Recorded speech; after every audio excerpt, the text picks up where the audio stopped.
नमस्कार, माझं नाव अस्मिता गुणाजी शिगवण आहे। मी अवनीची लाभार्थी आहे।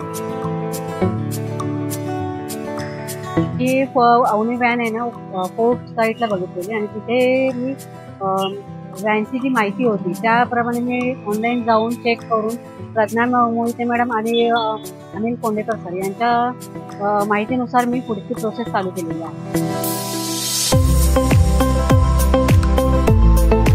माहिती मिळाल्याच्या नंतर मी अनिल कोंडेकर सरांना यांना ऑफिसमध्ये जाऊन भेटले आणि त्यांनी मला कमीत कमी डॉक्युमेंटमध्ये कसं मला पुढपर्यंत प्रोसिजर आहे ती समजावली त्यांनी।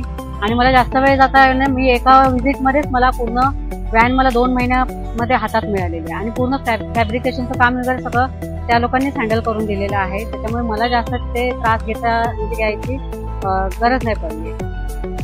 मला हवं तसं त्यांनी फॅब्रिकेशन करून दिलेलं आहे माझ्या इच्छेप्रमाणे। खूप मस्तपैकी अशी व्हॅन तयार करून दिलेली आहे आणि त्याच्यामध्ये खूप मला चांगलं वाटतं आणि इतर लोकांनीही बघितल्यावर खूप आनंद होतोय की खूप छान हा काय म्हणतात त्याला कॉन्सेप्ट त्यांनी तयार केलेला आहे।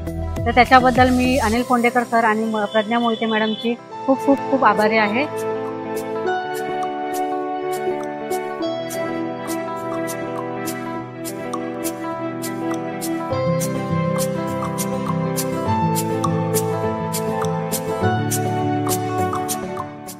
माझी व्हॅन ही भांडूपमध्ये स्थित आहे। बंटीपाडा येथे गजानन महाराजांचं मंदिर आहे, त्याच्या बाजूलाच आहे लोकेशन।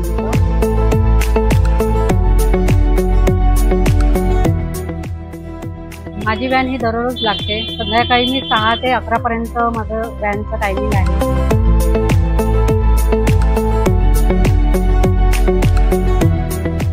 ते हायजीन मेंटेन केलेलं आहे। माझ्या जे सँडविचमध्ये तुम्हाला घरगुती प्रकारचं वाटेल की घरगुती पदार्थ मी देते आहे। त्याच्यामध्ये तुम्हाला सँडविच, फ्रँकी आणि मोमो हे तुम्हाला इथल्या इथे मी बनवून देते फ्रेश। आणि असंही नाही की घरातनं स्टोरेज करून आणते की काय, इथल्या इथे समोरासमोर बनते। त्याच्यामुळे लोकांनाही खूप आवडतात की त्यांना आणि लहान मुलांना त्याच्यामध्ये दिसतंय की हायजीन आहे।